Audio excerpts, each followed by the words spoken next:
All right, cool. All right. So we finally got back together for a podcast. We're starting, by the way. Hey guys. What the hell's going Well, on? should we merge our audio or decline? Decline. Decline, okay.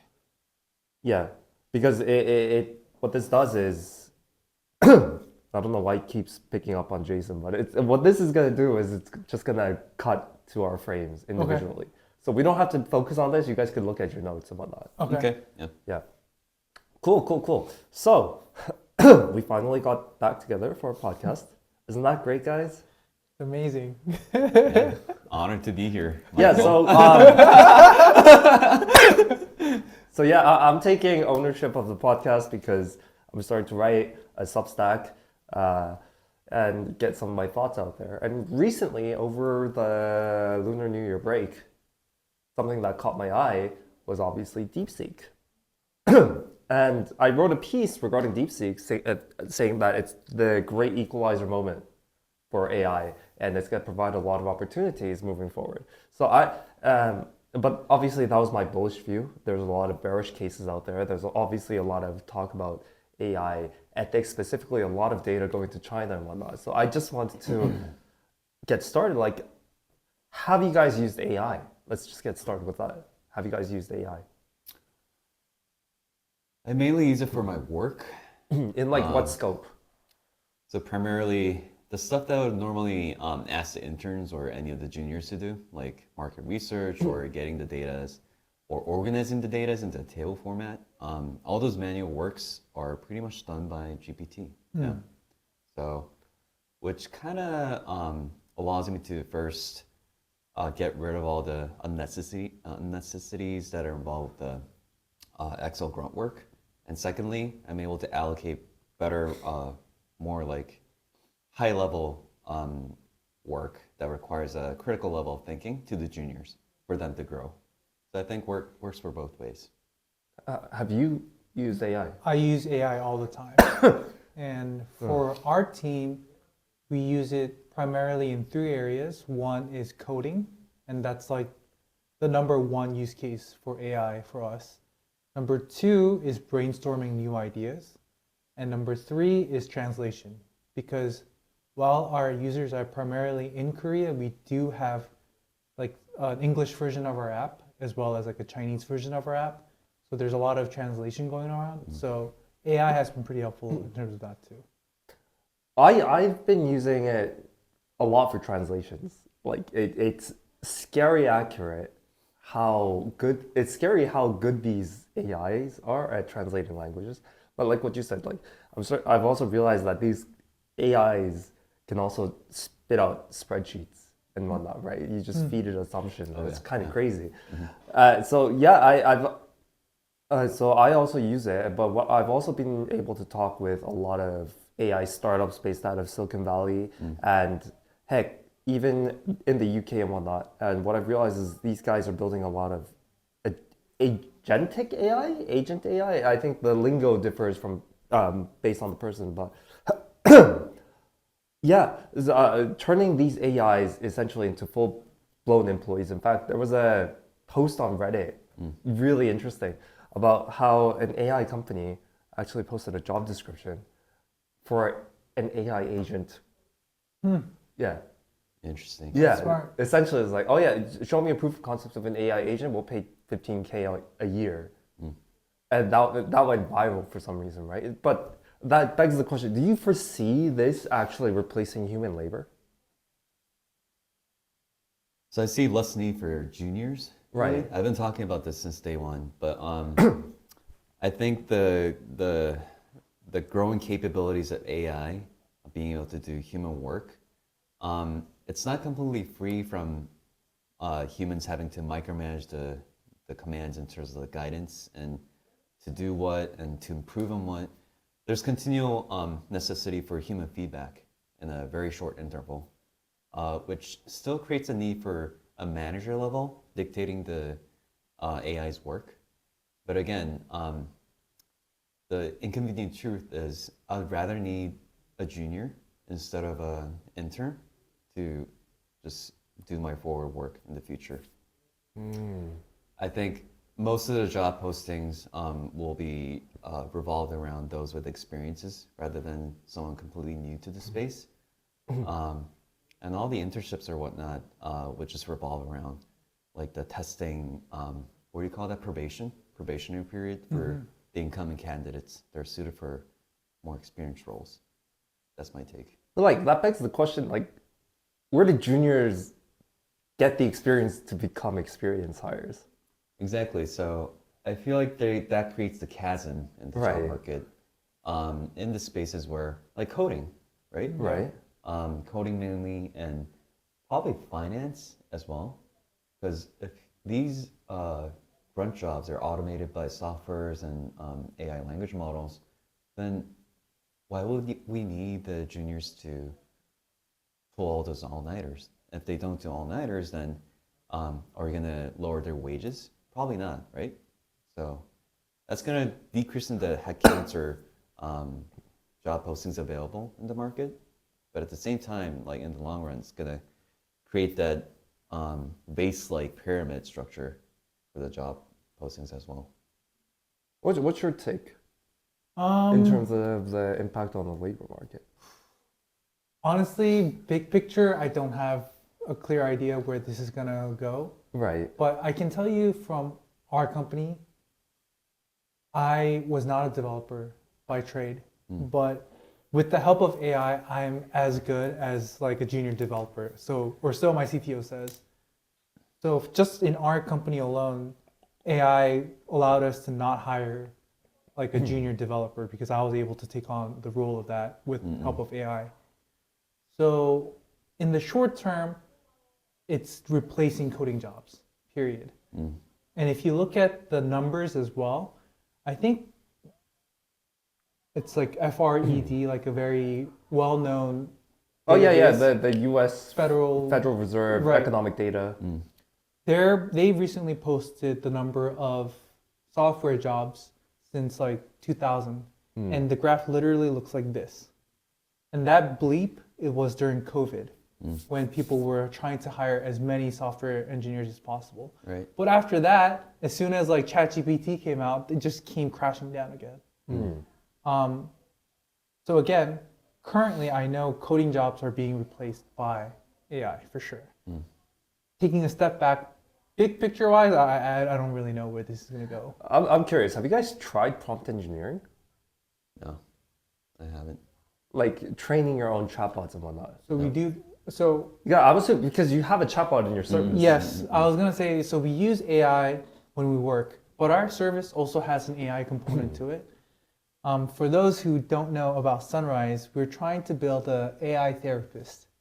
And back to your question, we've trained our AI, or we trained ChatGPT to take in certain like journal entries and respond in a way that a therapist would. And we've done that through prompt engineering. What's scary about AI and how fast things are evolving is our prompt used to be pretty sophisticated, and we've double checked on our system prompts, and the prompts need to be less and less sophisticated to give out an equal quality of an answer. So the model itself is becoming so advanced that it needs less of our input as time goes forward. Well, I'm assuming that's if you want creative answers, right? If Because what I've seen is quite the opposite. 'Cause really, I'm training a chatbot to fetch data as a CS agent, a customer service agent, and at the same time, I'm training a chatbot to as an internal project to perhaps replace the role of a CFO and whatnot, right? But what I realized is that for data fetching quests, if you're not detailed enough, it starts spewing out facts from its other training data. interesting. Yeah. So, but then on the other hand, when I'm trying to train it for a CFO and to give like strategic advice, the more regimented I am in terms of my prompt, the less creative it is. Yes, we did come across that too. Yeah. Yep. So I think it's a trade-off between creativity and like data fetching and whatnot. So, but then like, so I'm starting to realize obviously there's a huge, how I'm starting to think about AI is that it's a new programming language, right? You know how, who said it? I forget who said it, but somebody said that ChatGPT is going to open a world where people aren't going to be coding, they're going to be coding with natural language. And I'm starting to see how that plays out. How I feel about it is, because the more I'm doing this, I'm starting to realize structuring your thought in a logical way in natural language in English is super difficult. It's very difficult. So when, like a couple of years back, when somebody told me when ChatGPT first came out that English literature majors are going to win, oh, by the way, you could take some of my tea, Thank you. are going to win, I said, ha, like as if never in a billion years. Now I'm starting to realize, dude, you know what? Those linguistics majors that we were laughing at, I think they might win. So the ability to deliver a complex argument into a simple words, that I think that's what's really difficult. Right. Because in ordinary conversations, I think we have this mechanism in our brain called hit rate, deducing kind of guessing, where even if we are not perfect in our logic in our sentences, we just guess in a more protocolized format that it would mean this. Like the speaker would probably mean what he means by this. Like we're able to guess it, right? But then for AI, I think that guessing part becomes so wild that it starts spewing out all kinds of different scenarios, and that would just create a lot of soul searching. Right. Prompt, So it has to be super unambiguous. Yeah. With prompt engineering is what that was my takeaway for like the week. Just curious, I want to get your guys' take on this. So Salesforce just laid off 1,000 workers from its like primarily from its development division, software developers. And they actually announced that they're going to hire more salespeople to push their AI. How do you feel about like this is obviously signaling something, right? Salesforce is saying that its software is no longer competitive in an AI landscape. I think that's what it's telling me. Well, how do you guys take it? I mean, even when we apply our common senses, we can't imagine an AI approach us like bots trying to sell us something, right? It always needs a human touch of trying to like deliver something super catered, trying to make us feel that our needs are heard. Those are all the elements that come into sales factor of us signing the contract.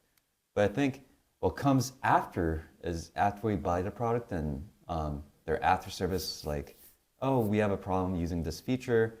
How can we solve it? Then that's the part where bots come in handy. So I think the after service part is taken care of by bots, but then the front part there's still heavy reliance. So you're saying like sales is the one area where humans are still needed. Exactly, yeah. And AS after service part is, I think it used to be complexly structured, like those who architect the guidances and the after service who take care of the daily operations of the product. But those are much more or less simplified with the advance of AI. I'm curious, what's your take on? Should we talk about rappers now? Because like what I want to say is in this age of GPT rappers, and anything AI product is now not so special. What differentiates companies is sales and distribution. And I think Salesforce realized that, and that's why they laid off software engineers and hired like more salespeople, because that's gonna be the competitive advantage in this day and age. So, my counterexample, I'm actually going to share my screen right now. Okay. If you guys can just hop back onto the call. Yep. There's this service called Bordy. Bordy? And it's founded by Andrew D'Souza, who is one of the former co-founders of Clearco, the guys who do revenue financing in North America. So what this is, it's super interesting. So here, share this tab instead. So if you go into here, you connect with him as a LinkedIn profile, and then it messages you. I actually do have a message that I shared. I'm gonna have to blur out my phone number because I don't want to get doxxed. But essentially what happens is he actually reaches, he doesn't do Korean phone numbers yet, but he reaches out to you.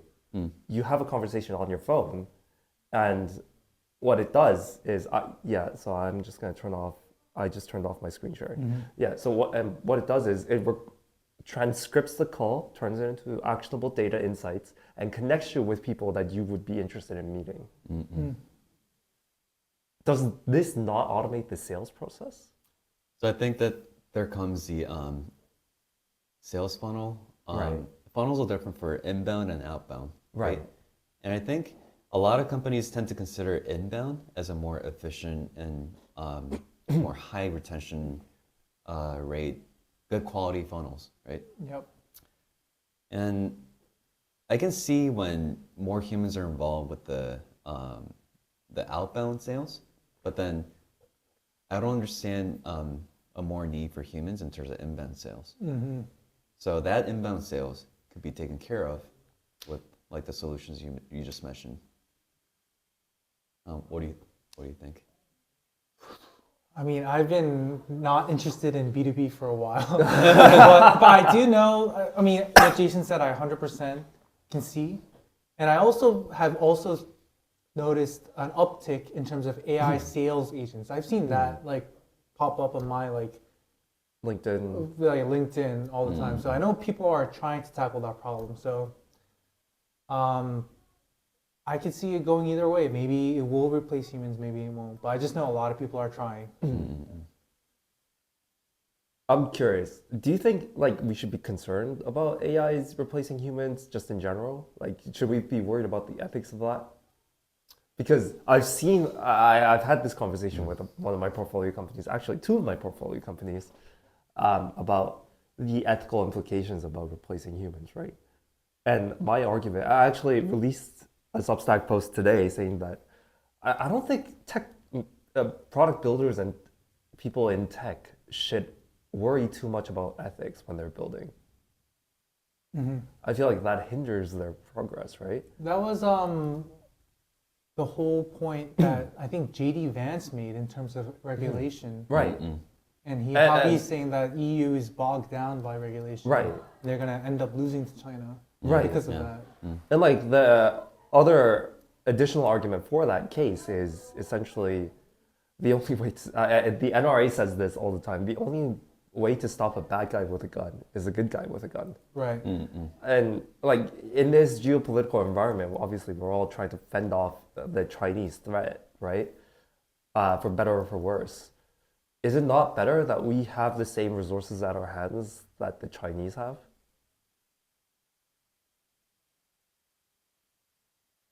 Like I've seen a lot of people debate whether or not they should buy Palantir stock solely based on this, right? Because there are ethical implications of holding Palantir stock and now Tesla stock for better or for worse. But should we really be concerned with these sorts of ethical implications when the tech we could so obviously see is paramount to our safety, that we have to have it for our safety? In terms of the Trump's recent policy on DEI, I think the equity and inclusion part definitely will come into play in terms of AI versus human type of paradigm. I can definitely see how there should be a requirement for certain human number of jobs for certain areas. For example, like law or medical field. But is it really necessary for corporate in terms of the efficiency or safety of the people? Probably not. Right? So I think that area is going to be pretty sensitive in the pretty near term as corporates are cutting jobs for that sake. Wait, so Jason, your argument is we should have a baseline of employment for humans and I'm not just saying just that let AI go ham? When government's trying to protect human jobs, it will have an easier time with fields that require human level of attention, like medical field or a law. That's interesting because there's been a recent survey or research that shows that AI is better at diagnosing Cancers. cancers than humans.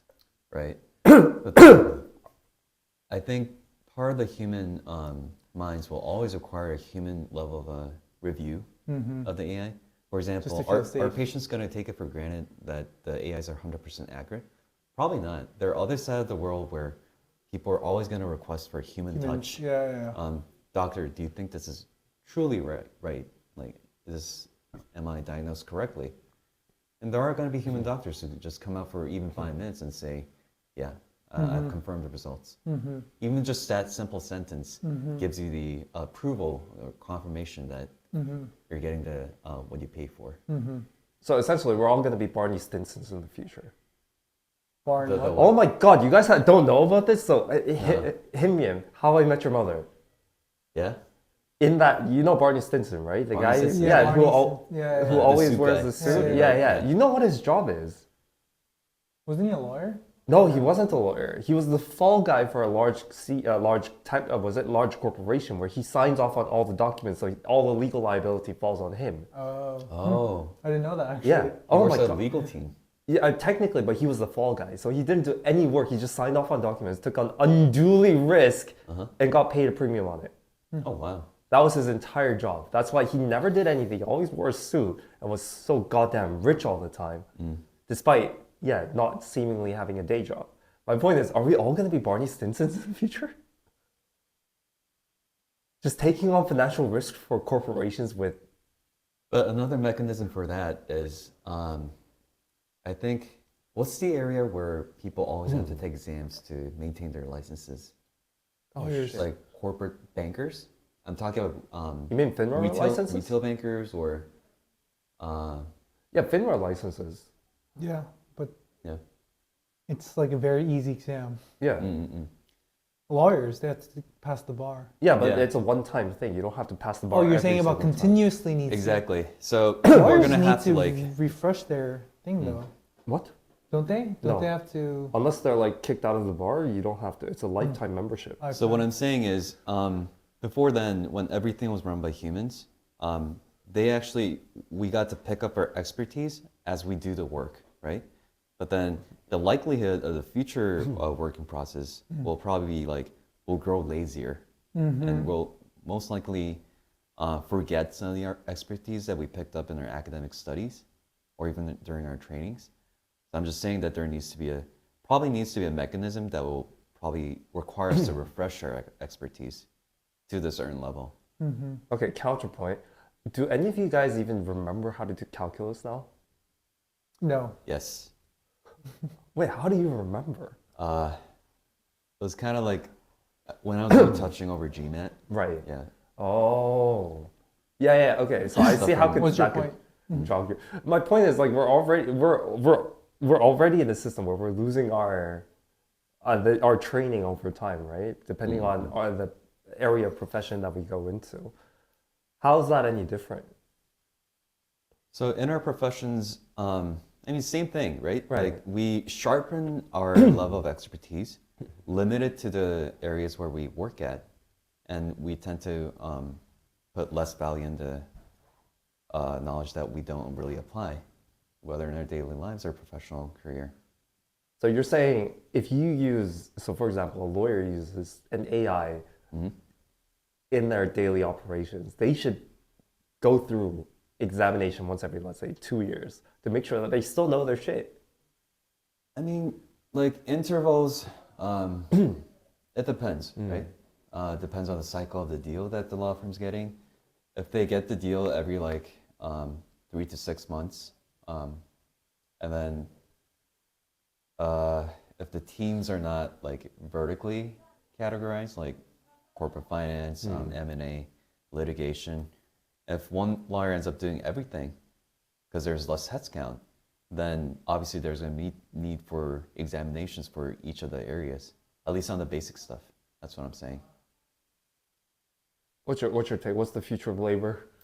Well, How are you going to change your hiring strategy relative to AI? Oh, okay. Let's go back to the future of labor Labor? because I Yeah. was just thinking about an answer in my mind. I just started reading a book called Mastery by Robert Greene. I just started. And that part talks about how in the old days, people would go through an apprenticeship They would learn under like a, what you call it, like a Master. locksmith or what Yeah. what's like people making A master craftsman. master craftsmen, and they would like peek over their shoulders and just kind of like learn how to make weapons and whatnot for 7 to 10 years. No formal education, just like watching them how to make shit and applying that after like 10 years. Yeah. That was the world in like 17th century, 18th century. Now people get educated on algebra, calculus, and now people become like lawyers, bankers, whatnot. I think 20 years from now, people won't be that different. It will go on the same trajectory of people learning how to do advanced things when they're younger. So what I mean by that is in 20 years, I think people will learn how to do astrophysics when they're in elementary school or something like that, some crazy stuff. Because we have AI taking care of all the other like elementary stuff like calculus. Yeah. So people will have the free time to learn how to do like astrophysics when they're in middle school or high school. And we'll have a lot more astronauts. There's so much of the world that we still don't know how it truly works, like quantum physics, quantum computing.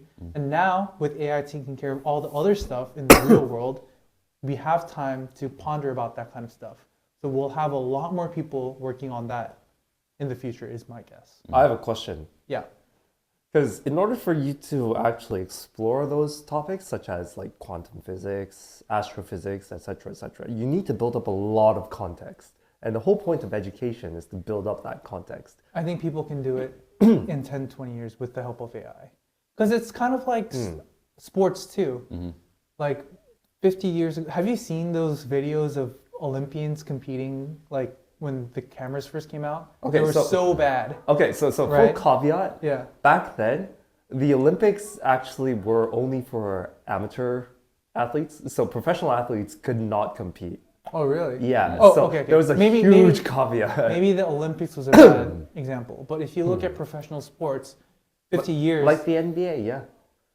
versus now, like people are a lot better when they're younger. And think about the education system now. There's so many like things that we can improve on that if we are able to fix that with AI, we're gonna have a generation of much smarter kids. Okay, wait. Can we actually go deeper into this? And that's just a guess at this point. Right. Can we actually go deeper into this tangent? Because ever since I was young, there was this concept called digital Aristotle. Have you guys heard of it? No. So digital Aristotle is this mythical AI that could personalize any education regimen for any specific person based on their attributes and whatnot, right? So it speeds up a person's education based on like whether or not they learn slowly or they learn through physical means, etc., etc. Every company has been trying for this mythical digital Aristotle for the better part of the past 2 decades. All have failed. Are we now at the precipice with AI? Because I feel like this is what we need for your future to come to fruition. Oh man, the thing about education is there's Right. so many other Variables, right? variables, So I'm like thinking, socioeconomic, like Oh, yeah. factors as well. right. Like there are people claiming that we're going to have humanoid robots in factories automating processes in the next 5 years. Sure, that's a bold claim. But for your future to come along, how long, you said 20 years. 20 years. Is that feasible? Oh man, I think anything's possible in 20 years. And frankly speaking, with the current pace of technology, I think if I were to bet, I would say yes. So then I would have to flip-flop on my Yeah. previous comments on not investing in edutech then, right? But going back, like, so how does this meaningfully shift your hiring strategy? Hiring, oh well, we have no plans to hire for like until we hit PMF and get more investments because we don't need to. So even with a team of 3, We're doing just fine I see. with runway management. Right.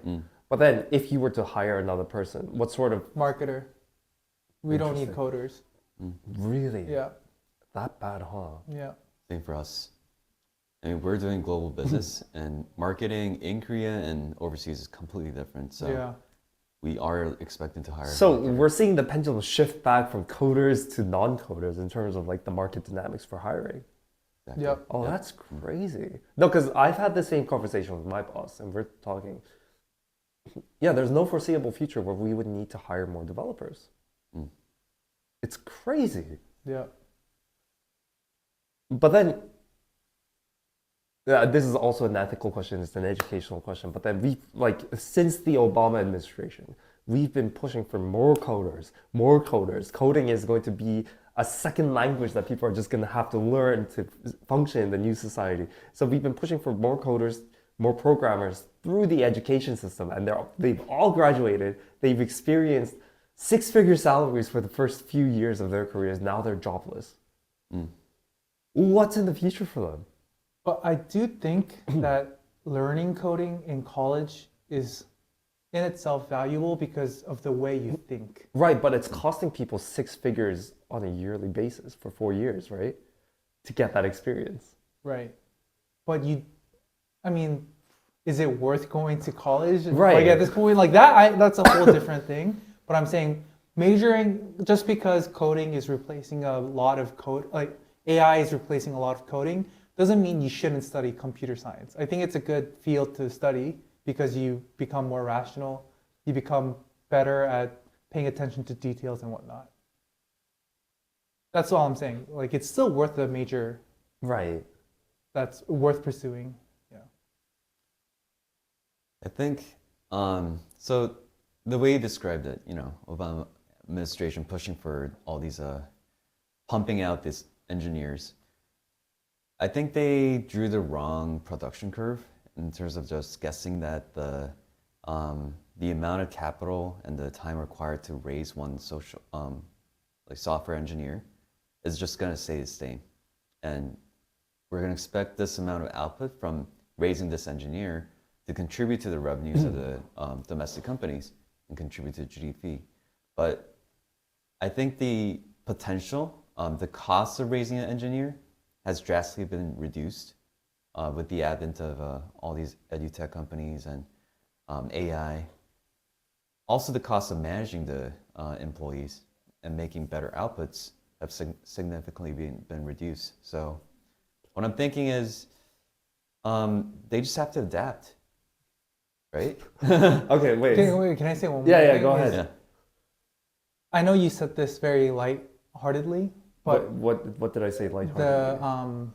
Obama administration pumping Right, out, right, like, right. but I don't think government policies, from my personal experience, ever dictate what people end up majoring in.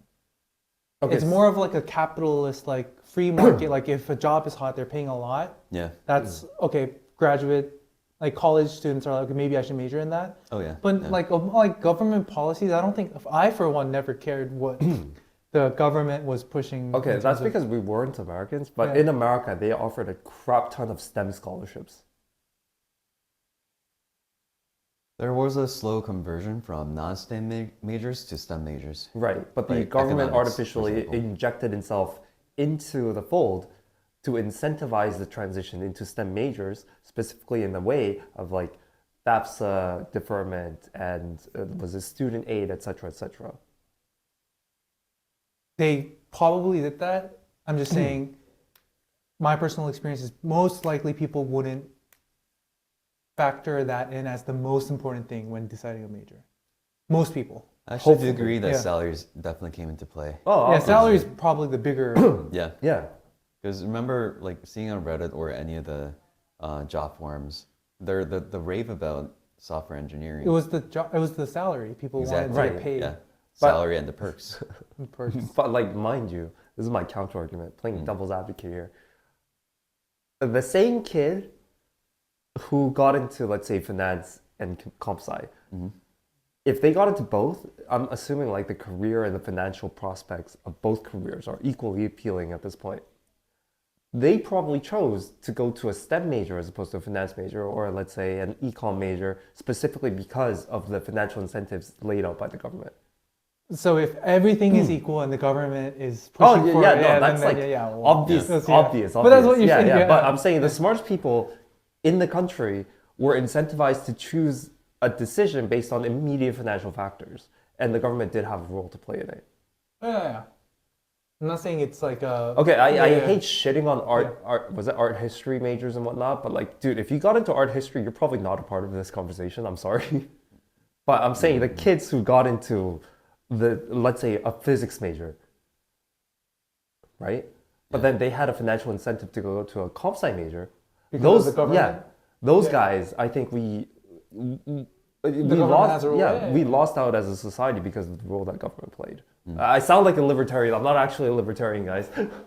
No, but I don't think Obama administration gave particular favor to the comp sci major in terms of policies. I think it was It's just that them in general.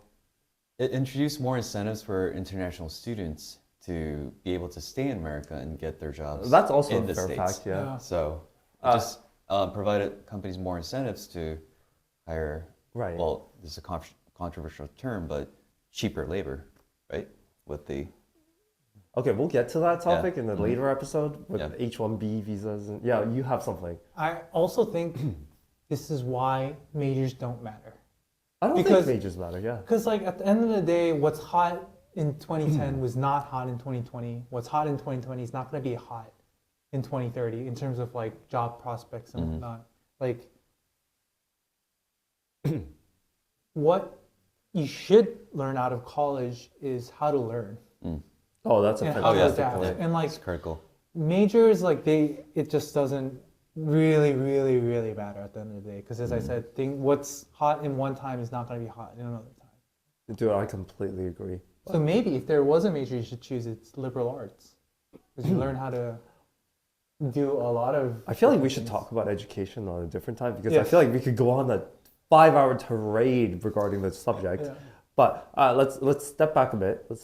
Speaking of Obama era topics, just even before that, the military-industrial complex is looking more and more like that it's going to meld with the AI tech. Obviously, the most famous example of which is Palantir, but there's also Andrew. There's also more and more Silicon Valley funding going into defense tech companies. Heck, just last year, I actually just wrote a piece for my company. $3 billion went into defense tech companies in 2024 in the US. Half of that went into Andrew, by the way, but that still means $1.5 billion went into defense tech companies. And also, that's not factoring in like humanoid robot technologies such as like figure eight AI and stuff like that. There are, before, Silicon Valley was not interested in Yeah. funding defense tech. Google, do no evil. Yeah, they got rid of that. Yeah. They got rid of like how they originally stipulated that they're not going to use AI technologies to develop weapons and surveillance systems. They got rid of that sentence, and the former head of Google Brain, Andrew Ng, went on record saying they should have done that years ago. What's your sentiment on that? Let's go back to this. Because we mentioned it, we didn't delve too much into it, I feel. So when the first, I think the actual applications of software in warfare, I think the pivotal moment for people to recognize the importance of what's actually important in warfare was when Ukraine war happened. Right. Because people expected a bunch of barrage of missiles and like potential nuclear warheads, but in actual, it was done by all the traditional weapons, with guns and soldiers. But as the war grew more costly, both sides pivoted to drones, and they relied on small robots, robotic mechanisms to lay the traps or hunt after the fleeing soldiers, ambush the units, and all these GPS-guided missile techs. When you throw a missile at them, they've came up with most creative ways to jam the missile tech so that it would just land far off beyond the checkpoints. Which means, which sort of begs the question, like, what's actually important in warfare? I think cost is one thing. what makes the cost of manufacturing the weaponries or like operating the internal business soldier units more cheaper. And I think that's where Palantir and Anduril does its best job, really. So that's the cost aspect. Mm. The ethics aspect, right? People are asking, Right. should we even be doing this? And I think that's a more sensitive subject Right. because warfare always involves the conflict of interests. Right. It is always at the country's interest to invade or defend its own. And I think in terms of that, every country needs to own one, like own up on its defense budget to not have the Ukraine situation for themselves, really. So you're Right. you're saying it's the Second Amendment in terms of like geopolitics. I'm trying to go a very roundabout way, but yes. What's your take? I think for me, the question isn't should we stop this? It's like the question is, can we even stop it? Because since Homo sapiens first came on this earth, every new technology has been applied to warfare. Mm. From spears to guns to nuclear bombs and now drones. Yeah. We have not been able to stop technology being applied to killing each other. And I think AI is no different. So if every other human like nation is going to continue on that trend, I think the US would be stupid not to also hop on that trend. Somebody did mention, so I was watching a video this morning on the way here, and they said the same thing. Mind you, like self-driving cars was a DARPA project in 2008. That's how it started. I'm saying this wave of self-driving, it started with a DARPA project in 2008. Obviously, it has histories way before that. But a lot of technology that we use today is a military technology. The internet was a DARPA technology and stuff like that. I agree. But like,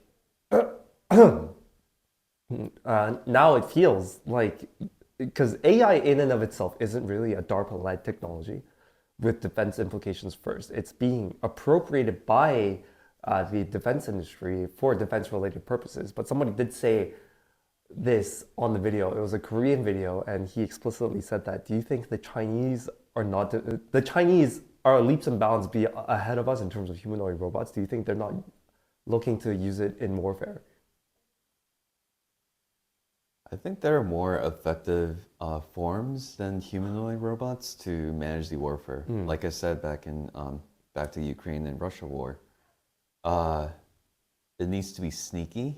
It needs to be more precise in terms of targeting their targets. So why would the humanoid bots be necessary? So like I'm thinking more like you could. So the thinking behind humanoid robots is that somebody mentioned this to me, and I thought that was kind of crazy. Like for example, Tesla is developing Optimus robots because it wants its robots to drive the cars instead of making the cars autonomous. Right? Interesting. So likewise, we have all these legacy machinery lying around that's not autonomous. You put a humanoid robot in there, suddenly it turns autonomous. So you could have autonomy at scale without massive cost of retrofitting. I think that's the logic here. Instead of customizing the space, you can just customize whatever the jobs you're allocating with humanoid robots. Yeah. So like, based on that logic, obviously, dude, if our biggest adversaries are doing it, we sort of have to do it. We're being forced our hands, right? And I think that's where you were going with it as well. Well, I don't know so much about humanoid robots because I'm not an expert in AI, but I know there are like people who, because when we talk about AI, like today, we're mostly referring to LLMs. And I know there are certain areas of AI experts who believe that LLMs do not lead to reasoning. LLMs don't lead to AGI, yes. AGI. So the question is AGI even possible with our current technology? Okay, so this is LLM is like a different story. Like I see LLM's useful for coding, everything we talked about. But is AGI possible? I don't know. I haven't done my research around that. But I know there are people who are skeptical of that. So LLM is one fork of a broader technology called pre-trained transformers, right? And that's the basis of all of generative AI. So DALL-E isn't an LLM, but it has pre-trained transformers and it's a generative AI. So it's a lot of jargon, obviously. The thinking is, and NVIDIA actually came out on CES to state this, that they're going to create a model where you could essentially input motion data. That's the foundational data. They have a pre-trained transformer that can trade off of it and build a generative motion AI off of it, right? So AIs can see a situation and generate the next motions out of it based on pre-trained transformers. Wow. So the tech is there. The pre-trained, I think the big broader dialogue that we're having now isn't that is are LLMs going to lead to AGI where it becomes sentient. I think that conversation is long dead. We've come to the conclusion that it's not going to happen. But can pre-trained transformers agglomerate a set of AIs that together can form AGI? And we're by you saying that humanoid robots are about to happen. You're saying you're pretty much betting for that. Yeah, because think about it. So the thinking is, again, this isn't my opinion. This is what I've read up on the subject. The humanoid robot takes the form of a human, and the world is designed for humans, right? The steering wheel is for a human. It's not for a robot. And our road system, et cetera, everything is developed for a human. You have a humanoid robot that fits the role of a human. They could use all of the systems, right? You have motion pre-trained transformers so that it looks, acts, behaves like a human. You have LLMs so that it could converse like a human. You have image generating AI so that it could think like a human too. Then is this not AGI? I think that's the broader implication of this. If you put it that way, then humanoids, it doesn't seem like an impossible thing. Right, right. I'm actually a bit lost in this rabbit hole. How did we get here? But weapons. Oh yeah. But like just a crazy idea. When I was younger and I was in Canada, my friends would make fun of me for being shit at StarCraft. But then I kept thinking when I was younger, dude, like if all the soldiers were robots and we just had to click on our screens, wouldn't Korea win every single war out there? So I'm a more if StarCraft we had the fan. technology. But the key to winning StarCraft actually lies in your ability to calculate things and make more optimal decisions based on the limited amount of resources. So it's resource management. That's what I've been told. So every time within the first 5 minutes of the game, you expect a certain level of resources to hit the maximum capacity. So everybody has it in their brain. It's just a question of whether I'm going to use it for R&D or whether I'm going to use it for first invasion. Interesting. So that decision makings actually dictate the direction of the warfare. And that also involves you sending a unit to scout the enemy areas, to see what they're investing at. Once you get a hold of their investing strategies, you get to come up with your own. And you can plan an ambush to like mess up their resources, or just to mess up their whole base with the invasions that the enemy hasn't been planning at all. But wouldn't that mean that countries with the most resources are bound to win? Because unlike StarCraft, some nations don't have resources. Which actually is half true.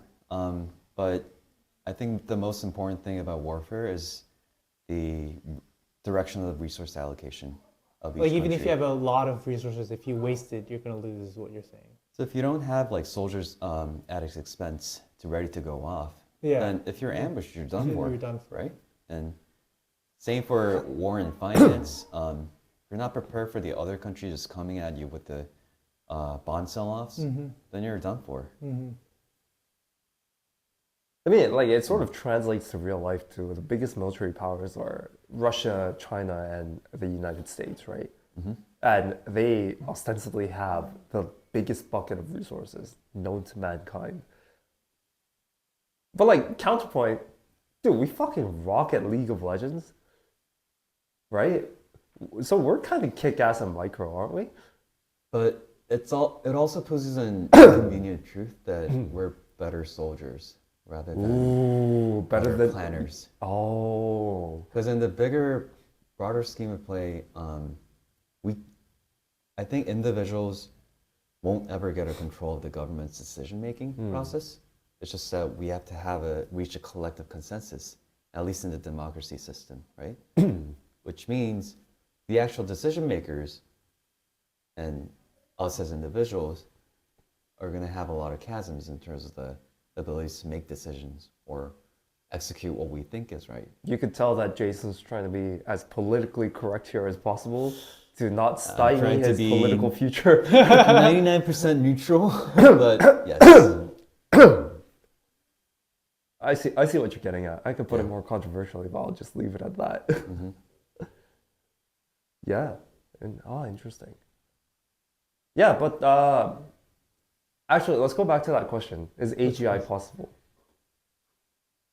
But how do you define, do you realize that AGI, do you ever feel like AGI is a moving goalpost? That's a great question. I mean, I haven't really read up on AGIs that much, but the bar seems to be getting higher and higher. Right. Because we're realizing, I feel like the more and more we try to define what a human level intelligence is, the more we realize, shit, we do more than we think.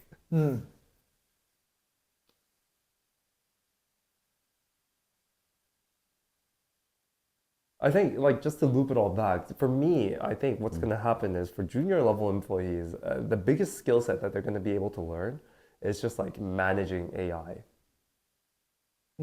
AI systems, right? So then, like I told my portfolio company this as well, it's not going to be junior level employees using AI agents to improve their productivity. It's going to be AI agents who are productive, plug into AI managers, and a human overseeing that AI manager. Done. Right?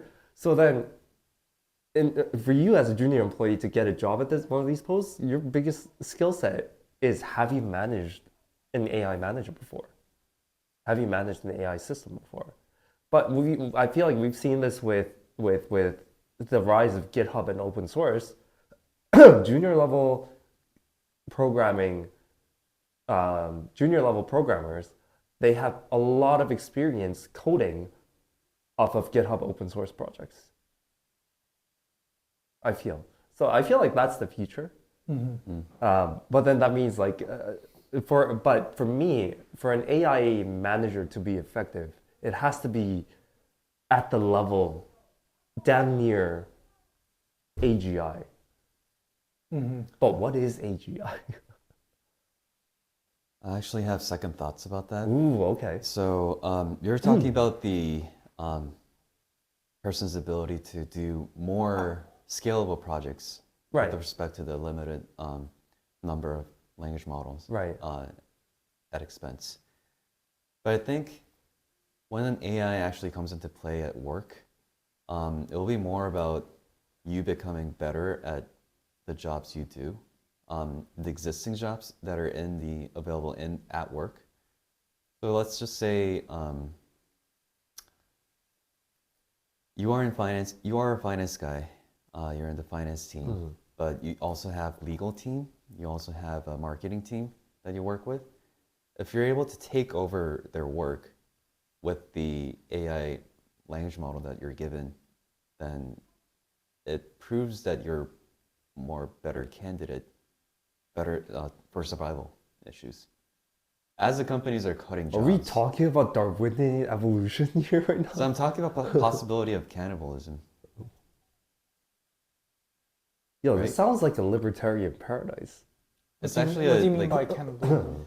So it's a dystopian version of corporate survival. Okay. Where as companies are considering, well, maybe we don't need this many people to get our revenue rolling, then they're going to likely look for candidates that can take on other people's jobs within the same work. So like a giant Hunger Games at each company. exactly, it's going to start with the same verticals, like Mm-hmm. within finance, within marketing, Mm-hmm. within sales, but probably not sales, but because like I said before, it's very human intensive. But at least for the very desk job oriented jobs, I feel like those are at risk and potentially could see that expanding cross teams as well. Yeah, So more layoffs coming yeah, yeah. because there's going to be more redundancies. And the existing employees will be incentivized to pick up other jobs within work, other expertise as well for survival. They're going to end up having to appeal to the managers that, oh, I can do marketing as well. I can do, etc. Looking back, you kind of realize how much bullshit jobs there were to begin with. Oh, Yeah. shit. Yeah. Oh my god. yeah. Wait, Yeah. dude, I forgot to get you that. I forgot to bring you that book. Yeah, please, I want to read it. So Bullshit jobs. No, but what you realize is, yeah, bullshit jobs are there to keep people busy. yeah, Right? there's been a lot of that. Yeah. But like the future you're drawing is, dude, there's gonna be so much idle resources. We're gonna create even more bullshit jobs. Why? Because the scenario that I just introduced means one person is going to end up doing more jobs. Right, but the government doesn't want mass layoffs. So unless those labor laws come in, wouldn't the headcounts stay small? So in America it might. In Korea they can't. Well, they'll So they probably have to make more maintain bullshit jobs. headcount, right? So they have to make bullshit jobs. Right. In Canada too, it's very difficult to fire someone. But in America, like let's say somebody like, so for example, dude, I hate fucking saying this because it gets too political, but the overlap between Donald Trump voters and Bernie Sanders voters is actually pretty large. I don't know if you guys knew. It's pretty large. I don't know. Wow. Yeah, despite the fact that Donald Trump is like Republican and Bernie Sanders is beyond Democrat, he's a socialist, right? But the overlap is large because their biggest voter base is working class Americans and they're scared shitless about their job prospects. If somebody like Bernie Sanders comes into power based off of democratic factors, the first thing they're going to do is strengthen unions and they're going to make it difficult to fire people. I think that's cause for bullshit jobs. Second, what we've seen in America ever since the day of FDR is that every time we have an economic recession and people are laid off, government steps in and they hire all the people. But Keynesian economics. yeah, Keynesian economics. But we do that to maintain a system, a stability within the system, so that people can have money to spend. Otherwise, we're gonna have a revolution. I don't think any government wants a revolution. So I feel like this is like the ultimate learning point from this conversation is that, dude, humans are going to be employed. It's just that we're going to be doing even more bullshit. Yeah. Or, as I said, people will be doing more frontier stuff that we haven't invested heavily in before. Right. So that's the Like optimist take. astrophysics, like Right. Actually, Real cool stuff. More headcount Yeah. allocation to those projects. Right. Right. Yeah. Dude, if my no, go ahead. I was gonna say, dude, if my kid does astrophysics when she's in 6th grade, I'd be dude. I will call you up. No, I think that realistically, that's probably where humanity will head, unless we enter like a nuclear third world war. I think that's probably where things will head. Right. So in the time series perspective, I think I still hold true to what I predict in the near future. And I also agree that the stronger labor laws are going to come in play in the like a mid-long term. And like later on, we could actually see kids learning astrophysics. Right? When they're young. Yeah.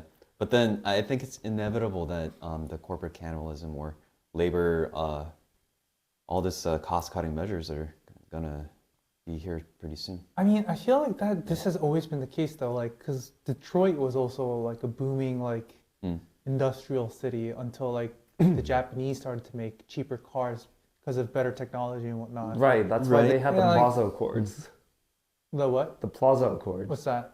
So the Japanese were shipping so many cars to America because of their cheap currency Ronald Reagan got so fucking pissed. He called up the Japanese prime minister, flew the entire G7 to the Plaza Hotel in New York, and said, I want America to do more exports.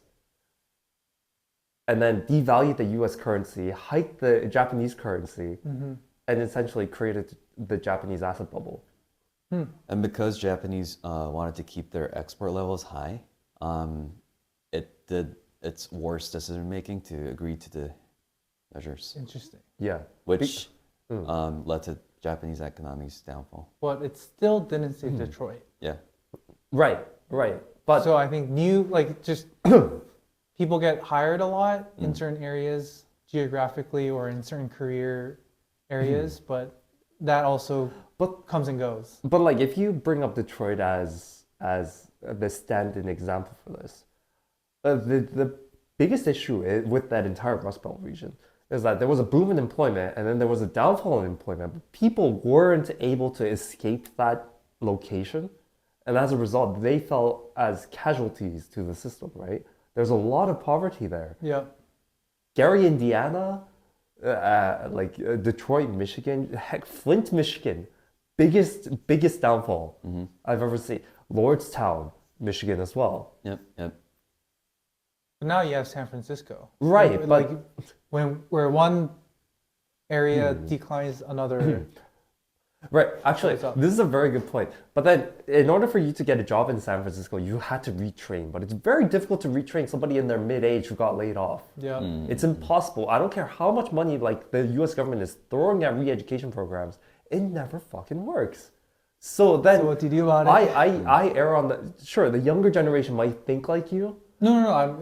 Might turn out like what you want, where they're learning astrophysics in grade 6, Oh, right? yeah. But like, you could teach astrophysics to 6th graders in Detroit, but they're not going to understand it because of the situation that they're in. They don't see how it's pertinent to them. Whereas you try to teach the same thing to San Franciscans who are actually dog eat dog world, and they're actually like competing for the top, and they're making ever more money. These guys understand. It's like, dude, I have a family background that can support me millions upon millions of dollars. So building on what you're saying, Right. Are you saying that because of AI, the wealth income disparity will actually get worse? I am arguing that. Yeah. You are arguing that. That is Yeah. essentially what you're saying. Yeah. Because I think the vertical shifts in jobs depends on your level of expertise and your willingness to be better at what you do. But the horizontal shift actually factors in a lot of stuff, like age, your background, your nationality. It's just like, have you guys ever tried to teach your parents anything about computers? I tried. It's painful. I tried. Right. Okay. What are your parents' majors? Law. Law. Mine too. Law. Nutrition. My dad majored in comp sci. He does not know his way around Does the he modern not computer. know how to convert a word to a PDF? No, he knows that. Okay, that's a bit. Wow. Okay, I don't think we're on the same stratosphere. No, that's like a meme. It's like converting words. No, like he's very good. He knows PowerPoint. He was actually on the localization team for Excel when it first entered Korea, like Microsoft. But like, for example, he doesn't know how to switch the audio settings on Google Meets. He doesn't know how to set up a VPN. Yeah. Right? It's a different world, and I'm trying to train him on this. It's very difficult to the point where it's like, dude, I just solved the issues for him. I feel like that's where we're coming from. I never said wealth. I have no. I never. My statement had no implications in terms of wealth income disparity. That is true. Yeah. That is true. All I said was maybe kids will get smarter. Hopefully. Yeah, But what we hopefully. found is that But now I'm thinking, would it make wealth income disparity worse? if wealth income disparity does get worse, studies have shown that economic background is the single biggest indicator of academic success.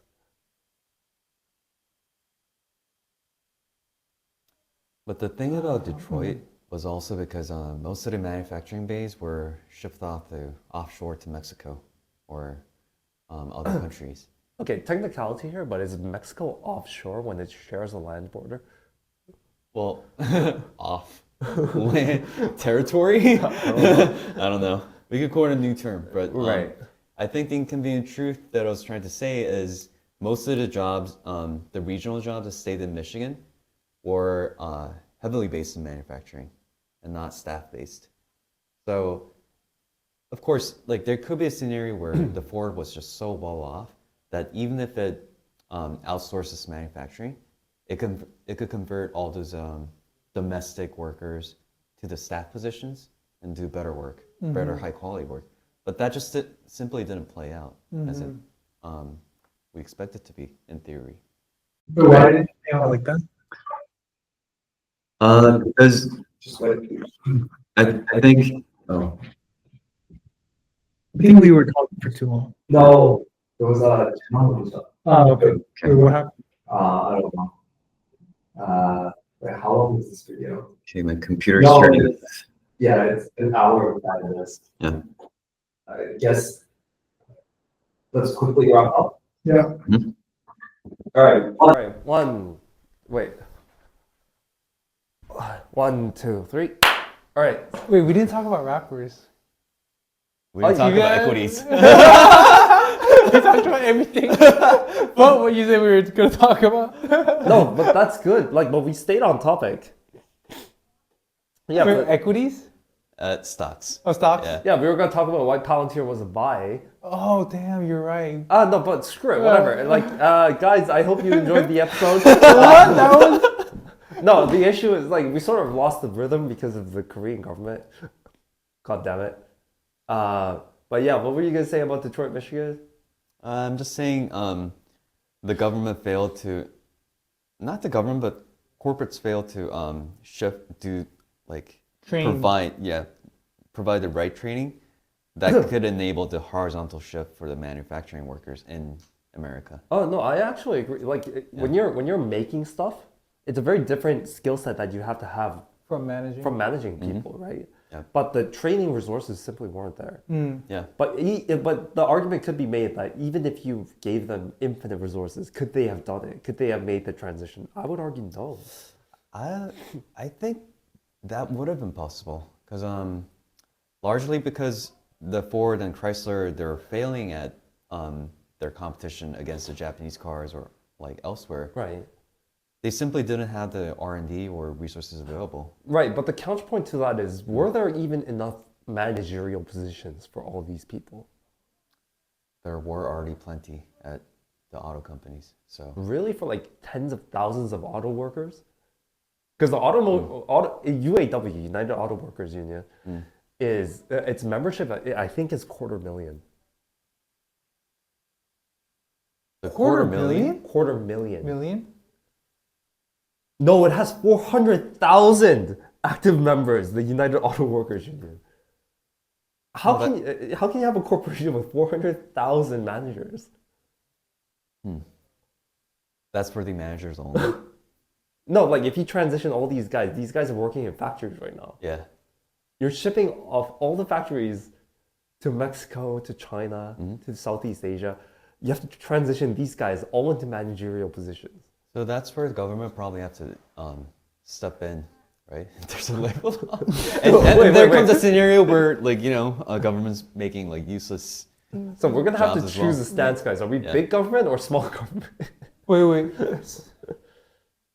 Can I hear Yeah. why Palantir is a buy? I actually want. Yeah, Did yeah. you prepare for that?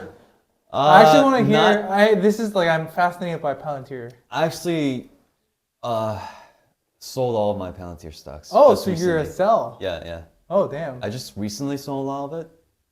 Why? Okay, yeah, actually, why? Why? So are you a bear on Palantir now? Should we be going short? I'm actually staying neutral on this one, and I'm more close with the infrastructure or the dividend stocks, mainly because I can no longer do a numerical analysis on the valuation of Palantir. You know it's 500 times TTM earnings. Oh, okay. Well, So based it's on just, like, earnings, like traditional overvalued. measures don't really work on these so-called. Dude, you sound like a stocks, right? Silicon Valley analyst right now. What the? Right, so I'm maintaining two views. First, where valuation metrics simply don't work. I know that Palantir is strong with Trump, with Pierre Thiel and his PayPal mafia, but and the BTG contracts that had us amassed over the years. Oh, my computer turned off, by the way. That's fine. The contract will stay long for the time being, so it won't hurt the results or anything.